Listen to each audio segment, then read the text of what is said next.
just about everybody, any type of group or any type of an interest has a lobbyist. And the whole idea behind a lobbyist is that, you know, we, the supporters of the Red Cross, can't be down at the state capitol every day.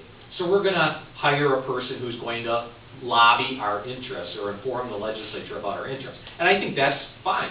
You know, I have lobbyists come into my office and they explain to me, you know, their position or their group's position on an issue. And that is something that I use as I'm evaluating a bill and trying to understand, you know, the different sides of a bill.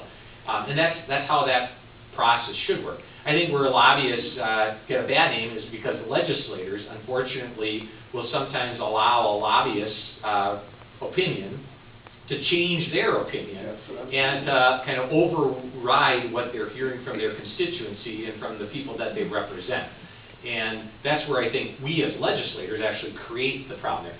I don't have to allow any lobbyists in my office. They don't, you know, I'm the one who welcomes them in or not, and every legislator has that power. And I'm the one who decides whether or not they're going to have any influence on my final decision making. And the role that they play in my work on your behalf, again, is just an educational role, where they can come in and explain their side of the bill. But I'm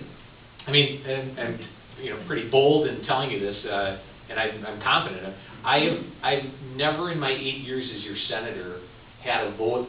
I've never cast a vote because of a lobbyist position on an issue or changed my vote because of a lobbyist issue on a position. I mean, I use that information, but then I also blend it with the input that I'm getting from my constituents. And part of my job is, as you're a legislator, is to, you know, work to make those decisions and then be accountable for them on your behalf. And so that's the process that I follow.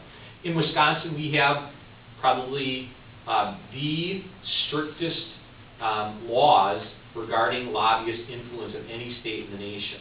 It's changed a lot over the past years. I was talking to some guy a couple of weeks ago who was in the legislature back in the 60s or 70s, and he's like, Joe, if you knew what we used to do years ago, where lobbyists could buy us dinner, there'd be open tabs at all the restaurants around the Capitol, and you just go in there and sign off on this group's bill, and they buy your dinner, and who knows what else more.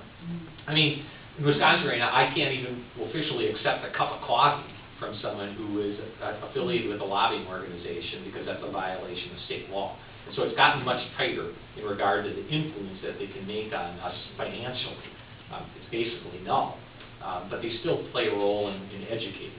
That was my point. I was wondering how much